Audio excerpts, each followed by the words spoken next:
address, Sunday, October 13th, 2013. Gear needs for this week, we'll all be using our jump rope on Monday, and we will be climbing rope on Wednesday. Birthdays for this week include on October 14th, Monday is Abby Cowan's birthday, and on October 19th, Saturday, we have Emily Schwartz, Dan Russell, and Heather Grisomkowski all have a birthday. So that's a loaded day. Wish those guys a happy birthday if you get a chance. Just a reminder that this coming Friday at 6:30 p.m. is our Barbells for Boobs fundraiser. I'm real excited about this event this year. I hope you guys can all attend. If you do attend, then afterwards we're going to have a get-together like I've been mentioning the past couple weeks. Just today I ordered a pig, so we're going to have a roasted pig here. I hope you guys can all join us. If you're going to come, please bring a side dish to pass if you could. All that 810 is going to contribute is the pig, so if you want to bring a beer to drink or a side dish to pass for everybody, that would be awesome. We will provide the pig, and we will provide some silverware and some napkins and some paper plates. So I hope you guys can all join us. Below this video, I have posted up the 2011 Barbells for Boobs highlights and the 2012 Barbells for Boobs highlights. If you guys would like to watch that event, where we ran Grace the same exact workout ran the past 2 years. In 2011, we rose $2,010 for Barbells for Boobs fundraiser, and in 2012, we rose $5,300 for the event. As to date, as for 2013, we have rose $490. So that's awesome. If you plan on coming, please, the link is below here as well. If you would like to donate to the cause, I hope you guys can make it. And even if you can't make it, you still want to donate it, that's awesome. Even if you can't donate and you still want to come at 6:30 on Friday, that is awesome also. So we hope to have a big showing. We've had a good showing in the past. Lastly, guys, a couple weeks ago, I put up a technique video of Chad Vaughn dissecting the snatch that he performed, and it went in slow motion and backed things up. This week, we are doing heavy clean and jerks this week. So this week, I'm posting up the same video from Chad Vaughn, but it is dissecting the clean and jerk.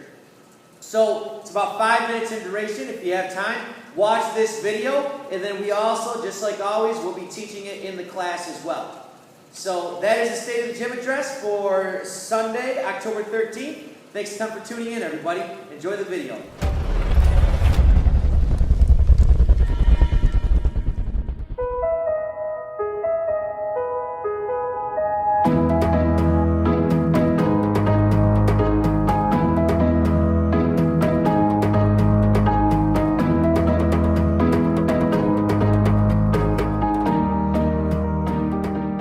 Okay, so really the same for the snatch. I've just locked myself in here. I'm looking at the tension in the back angle maintenance, the shins coming back out of the way.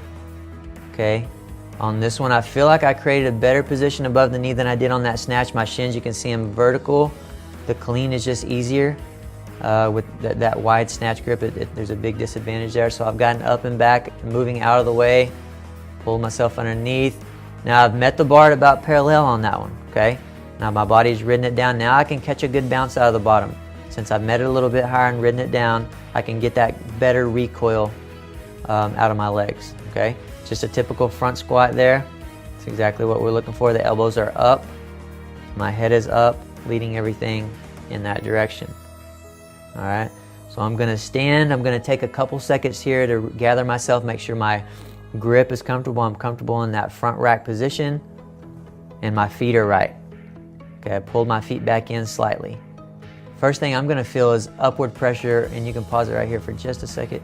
Upward pressure on the end of the elbow, and that's just the preferred technique that I use and that I teach. And then from there, I'm just gonna take that deep breath. I'm gonna fill my lungs as much as I can.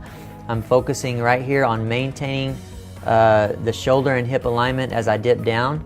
What's gonna help with that is I'm gonna go slow and short on my dip. Once I get down there, even though I've gone slow, I'm going to change directions as aggressively as I can. What's going to help me do that, my personal preference is really throwing that head back. That helps me get more power, more extension, and it also creates space for that bar to go straight. Okay, so that bar is going straight and it's actually going back up over the top of me just how I want it to. Okay. So I'm still trying to maintain that hip-shoulder alignment, that those hips are back very slightly, but that's about as good as it's going to get for me right there. Okay, that was controlled pretty well. Sometimes you'll see, or most of the time you'll see, because the head doesn't go back far enough, you'll see people, the bar just goes forward if the head doesn't go back enough. And so you'll see that step forward or that run forward to save the lift. I was able to control it, pull the front foot back first, that's ideal, and then meet in the middle with the back one stepping forward.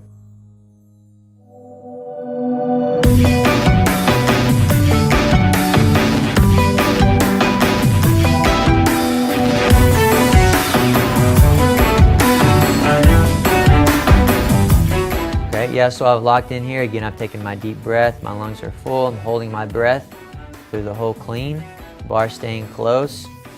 Everything is pretty symmetrical there. I'm not really shifting knee to one side. My arms are staying straight to extension. Okay. Fully extended. Yeah, I've got a little bit more height out of that left side, and that right foot just jumps out, and the left one just kind of stays where it's at. And you can see here that the left side is higher than the right side. Okay, a little bit there. So for me, that's just where I'm at. My knees are, for the most part, staying out as I stand, and that's another thing we can see as the person is standing. Are those knees shooting in? That's a pretty common flaw there that we need to we just need to do more front squats and strengthen those legs so the knees can stay out and we can recruit more of the body. Okay.